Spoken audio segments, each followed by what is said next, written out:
Good morning again, brethren, brothers, sisters, comrades, my fellow comrades in the hustle of trading. How are you doing today? How was your weekend? I hope you had a beautiful weekend. Like I always say, I hope you took our time to go through your trades of the previous week to see what you did right, what you did wrong.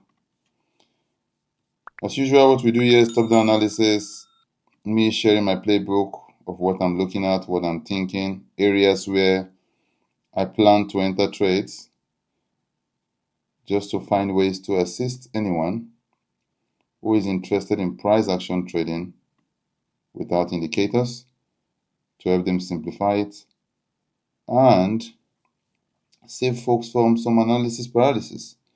Please you all be mindful that the time zone has changed. Time zone has changed.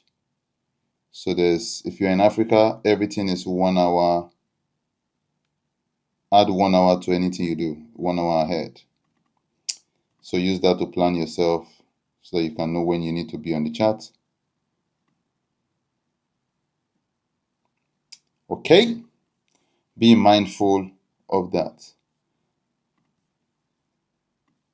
October is about to end. If you are still struggling with keeping the rules or sticking to the rules when it comes to trading, if you are still struggling, what are you doing about it? What are you going to do about it? I say this and I say this over and over again because it was my experience. The holy grail you are looking for, that which you are looking for to become that trader that you want to be, it is hidden in the discipline that you are refusing or struggling to adopt. You see that you feeling the market is against you and all of that, what is against you is your emotions and your discipline. I say this because if you don't know where you are, you don't know where you are going. And the only thing that can know where you are in trading is discipline. Then discipline will make you, what I mean by know where you are, to make you know if your strategy is good or your strategy is not good. It will make you see clear, because you can be very good with the technicals, but if you don't have discipline and the right emotional control, or you don't follow the right rules, you will not even be able to know that you know how to trade. And this was my experience. So when somebody tells you, they say a wise man learns from his own experience, but a wiser man learns from other people's experience. Be a wiser man and don't try to learn from your experience. Use other people's experience. It will make you smarter, better, and it will save you a lot of frustration. Also, in life, in businesses, in a lot of things that we do, it needs consistency. Just be consistent and you'll be good. Fine. Trading does not only need you to be consistent, it needs you to be consistent in the right thing. Because if you are not consistent in the right thing, you will be consistently wrong, you'll be consistently frustrated, you'll be consistently not fine.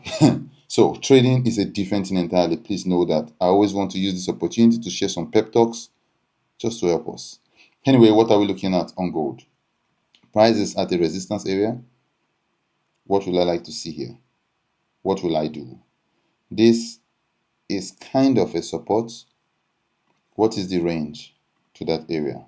I always say when we trade, to trade a range, we must check the size of the range to see if it's worth trading.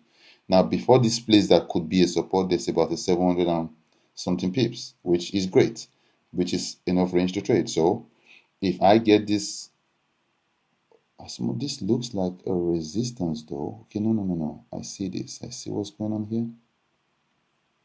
I want to widen it. Because remember, support and resistance is a zone, not a price.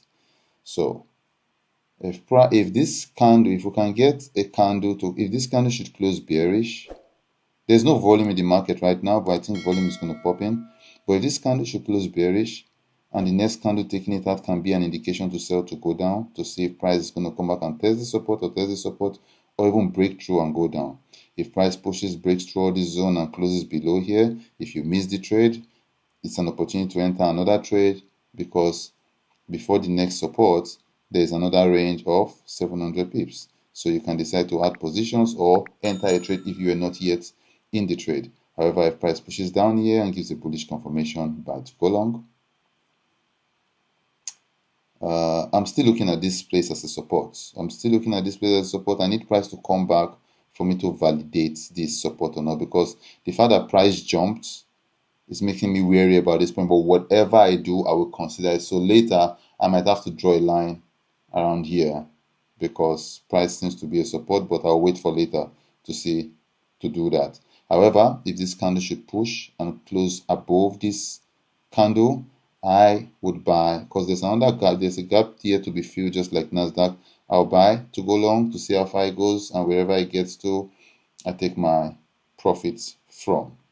What else? Did I mention this? If price pushes down here, gives a bullish confirmation, I'll buy to go long. If it pushes down here, I might buy from here if price comes down here and gives a bullish confirmation. But what I would prefer to see is price coming down to this point and giving me a bullish confirmation from here to buy to go long properly. Buy to go long and probably take it to as far as it goes. And if price closes below here, clearly a reasonable point to sell.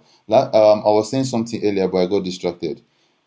The month is coming to an end. If you're still struggling with keeping up with the rules or doing the right thing, listen, make it a point of it to say in November, forget about money. Tell yourself, I want to do the right thing for in the entire month of November. Start with day by day. When you wake up in the first trading day of November, tell yourself, today I'm going to follow the rules. Tomorrow, on the next day, remind yourself. If you have to write a big paper in front of your screen, say, I'm following, just to follow this, just to test it out, to see how it works for you. And I promise you to work out well. And can I add something to it?